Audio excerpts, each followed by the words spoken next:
मैं भी खेत में जाती।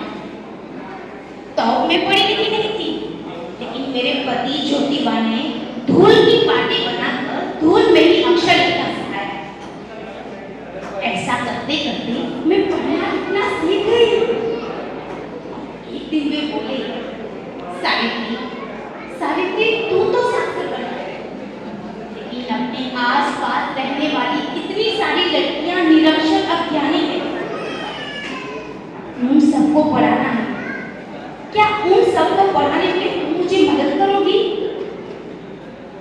तब मैंने सिर्फ हाँ ही नहीं कहा, प्रत्यक्ष काम करने की शुरुआत की।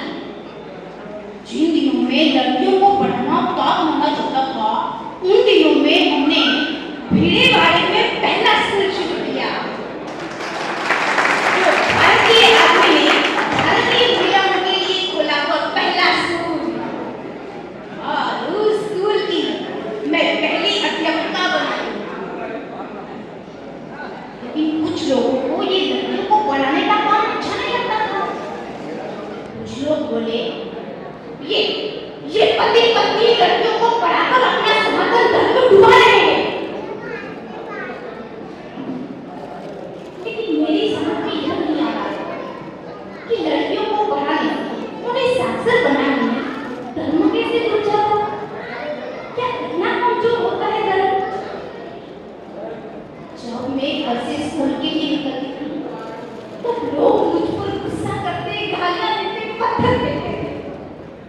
मेरी साड़ी पर गोबर फेंकते। मैं स्कूल में जाती, दरवाजा बंद करके साड़ी बदलती।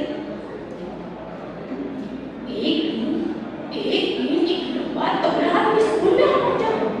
मेरा हाथ पकड़कर मुझे स्कूल के बाहर खींचने लगा और कहने लगा, तुम हमारी लड़कियों को क्यों पढ़ाती हो? मैं पहले थोड़ी सी डरी, बाद में अपने आप को संभालते हुए उस आदमी को ऐसा तमाचा मारा कि वो हक्का बक्का रह गया। इतना होकर भी हम पीछे नहीं हटते। यह देखकर लोगों ने मेरे ससुर जी को डराया, धमकाया। उनको बताया, आपके बेटे और बहू को समझा दीजिए, उन्हें बताइए लड़कियों को पढ़ना बंद करो, नहीं तो आपको भी गांव छोड़कर जाना पड़ेगा। मेरे ससुर जी बहुत डर गए। वे आकर हमें समझाने लगे। वे बोले, बेटा बेटा, इन लोगों को ये लड़कियों को पढ़ाने का काम अच्छा नहीं लगता तो छोड़ दो। तुम क्यों पढ़ते हैं इस झंझट में? मेरे ससुर जी ने हमें बहुत समझाया, लेकिन हम टस से मस नहीं हुए। हमारा निर्णय अटूट था, अभंग था। हमने निश्चय किया था, चाहे कुछ भी हो, हम लड़कियों को पढ़ाएंगे। हम हमारे निर्णय से पीछे नहीं हटते। यह देखकर मेरे ससुर जी ने लोगों के डर से हमें घर से बाहर निकाल दिया। अब क्या करें, कहां जाएं? प्रत्यक्ष जन्मदाता ने ही अपने बेटे और बहू को घर से बाहर निकाला, तो कौन देंगे उन्हें रहने के लिए मकान?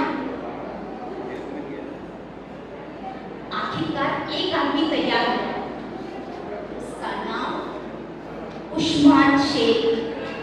उनकी बहन फातिमा शेख भी हमारे काम में जुड़ गई।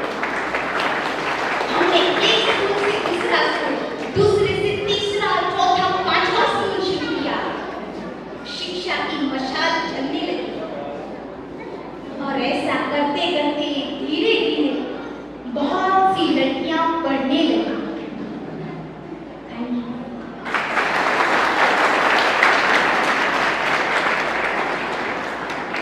बहुत बहुत बहुत